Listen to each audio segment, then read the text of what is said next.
Hi உறவுகளே, இன்னைக்கு நம்ம வீட்டுல என்ன ஸ்பெஷல் தெரியுமா? 10 நிமிஷத்துல தாளிச்சு விட்ட சாப்பாடு செய்யலாம், ரொம்ப ஈஸியா. ஓகே, வாங்க எப்படின்னு பார்க்கலாம். அதுக்கு கொஞ்சம் கோல்டு வின்னர் எண்ணெய் ஊத்திக்கலாம். ஓகேயா? எண்ணெய் சூடு இருந்ததும் கொஞ்சம் எண்ணெய் ஊத்திக்கலாமா? எண்ணெய் சூடு இருந்ததும் இது சீக்கிரம், இப்ப நமக்கு நேரம் இல்ல, எங்க வெளியே போயிட்டு வரோம், சீக்கிரமா சமைக்கணுங்கிற நேரத்துல இது செஞ்சிடலாம். இது என்னோட அஞ்சரை பெட்டி. கடுகுளுந்து கொஞ்சம், அதுல 4 வெந்தயம், 4 சோம்பு, எல்லாம் ஒரு 1/4 டீஸ்பூன். ஓகேயா? அவ்வளவுதான். இது 3 மட்டும், அதான் டேஸ்ட் தரும். இது 3 தான், வெந்தய சோம்பு அது கடுகுளுந்து. இப்ப கடுகுளுந்து வெடிக்கட்டும், அவ்வளவுதான். அதுல நம்ம அரிசி ஊற வச்சுட்டு ஒரு வெங்காயம், பெரிய வெங்காயம் 2, 4 தக்காளி, அவ்வளவுதான். இதை மட்டும் நறுக்கி வச்சுட்டா போதும். அரிசி ஊற வச்சுட்டு இதை நறுக்குன்னா சாப்பாடு தாளிச்சா ரெடி சாப்பாடு. இப்ப நானு 2 வெங்காயம், 4 தக்காளி, கருவேப்பிலை இருந்தா 4 கருவேப்பிலை, 2 காஞ்ச மிளகா, அவ்வளவுதான். இதை இப்ப இதுல சேர்க்கலாம்.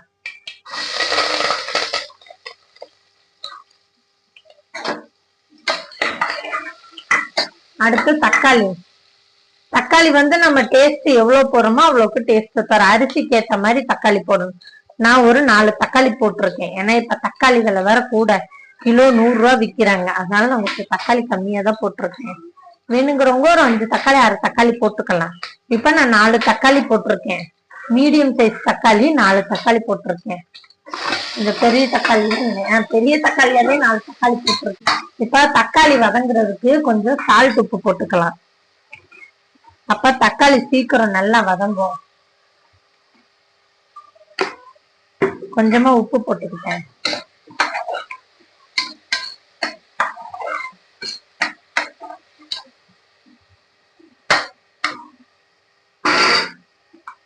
வெள்ளிக்கிழமை அன்னைக்கு சக்கரை, உப்பு அந்த மாதிரி பொருள் வாங்கி கொட்டுறது ரொம்ப நல்லது.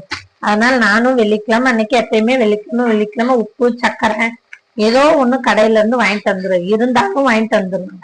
எப்பயுமே வெள்ளிக்கிழமை அன்னைக்கு கொட்டுறது நல்லதும்பாங்க. நீங்களும் முடிஞ்சா அதை ட்ரை பண்ணுங்க.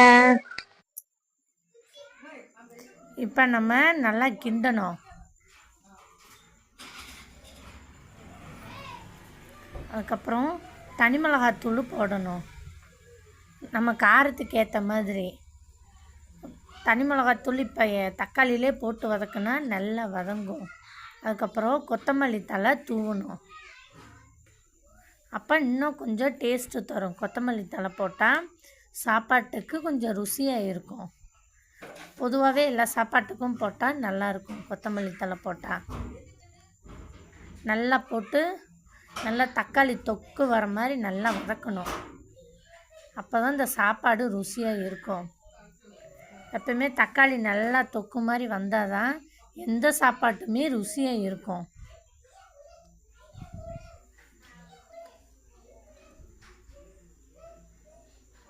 நல்லா தொக்கு மாதிரி வதக்கி அப்படியே நல்லா கொத்து விட்டு, அப்போ தக்காளி சாஃப்டாக வதங்கிடும். பாருங்க, சூப்பராக நல்ல கலர் வந்துருச்சு பாருங்க. நல்லா கொத்தி விடணும், அப்போ தான் தக்காளி நல்லா வதங்கும். நல்லா வதங்கின விட்டு இப்போ நம்ம இந்த தாளித்து விட்ட சாப்பாடு இதில் 2 நிமிஷம் நூடுல்ஸ் செய்கிற நேரத்தில் 10 நிமிஷத்தில் சூப்பரான சாப்பாடு செஞ்சிடலாம். நல்ல சத்தானதாக ஆரோக்கியமானதாக இருக்கும். வீட்டிலையே ஹெல்த்தியான சாப்பாடு. இப்போ அரிசிக்கு ஏற்ற மாதிரி தண்ணி அளந்து ஊற்றணும். இந்த டம்ளரில் நான் 1/4 டம்ளர் அரிசி போட்டிருக்கேன். அதுக்கு 3 கிளாஸ் தண்ணி ஊற்றணும்.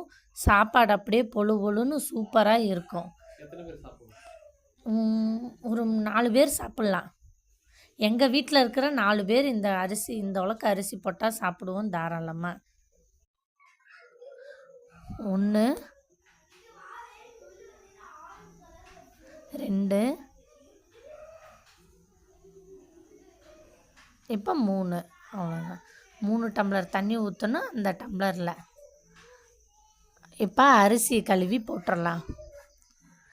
அரிசியை ஊற வச்சுட்டு மலமலன்னு வெங்காயம் தக்காளி அறுத்தா போதும், சாப்பாடு மலமலன்னு செஞ்சிடலாம். இப்போ மழை காலத்துக்கு நைட் நேரம் இந்த மாதிரி சூடாக செஞ்சு சாப்பிட்டா நல்லாயிருக்கும்.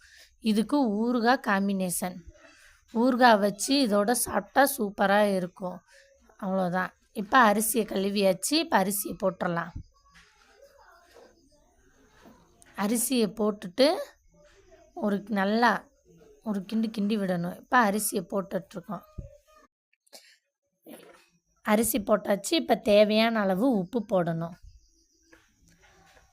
நான் இதில் ஒரு ஸ்பூன் 1.5 ஸ்பூன் போடுறேன். தேவைக்கேற்ப உப்பு போடணும், அப்போ தான் நல்லாயிருக்கும். அப்புறம் மஞ்சத்தூள் போடணும். ஒரு 1/2 டீஸ்பூன் மஞ்சத்தூள் போட்டால் நல்ல கலராக இருக்கும் சாப்பாடு.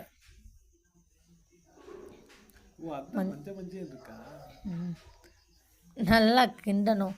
இந்த சாப்பாடு இந்த மாதிரி தாளித்து விட்ட சாப்பாடு, தக்காளி சாப்பாடு, இந்த மாதிரி சாப்பாட்டுக்கெல்லாம் கொஞ்சம் எண்ணெய் கொஞ்சம் சேர்த்தி ஊற்றணும். அப்போ தான் சாப்பாடு நல்லா ருசியாக இருக்கும்.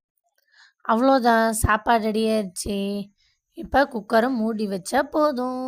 குக்கரை மூடி வச்சு ஒரு 2 விசில் விடணும். இதே மாதிரியே வீட்டில் நீங்களும் செஞ்சு ட்ரை பண்ணி பாருங்கள். கண்டதை வாங்கி சும்மா எப்போ பார்த்தாலும் கடையில் சாப்பிட்றதுக்கு நம்மளே வீட்டில் 10 நிமிஷத்தில் செஞ்சிடலாம். நீங்களும் இதை செஞ்சு பாருங்கள் எல்லோரும். ஓகேயா? ஒவ்வொரு குக்கரை பொறுத்து விசில் விடணும். எங்கள் குக்கருக்கு 2 விசில் விட்டால் போதும், சாப்பாடு சூப்பராக வந்துடும். அவங்கவுங்க வீட்டு குக்கருக்கு ஏற்ற மாதிரி விசில் விடுங்கப்பா. விசில் வந்தாச்சு. அவ்வளோதான், 2 விசில் வந்தாச்சு. அடுப்பு ஆஃப் பண்ணியாச்சு. நான் விசில் போனால் சாப்பிட வேண்டியதுதான். விசில் போனது ஓப்பன் பண்ணலாம். ஹாய், அவ்வளோதான், குக்கரை ஓப்பன் பண்ணியாச்சு. இங்கே பாருங்க, சூப்பராக இருக்கு பாருங்க. அப்படியே அவ்வளோதான். இப்படி பொல்லுன்னு பெய்கிற மழைக்கு அதுக்கும் சூடாக சட்டை செம்மையாக இருக்கும். வாங்க, ஒரு கிண்டி விட்டு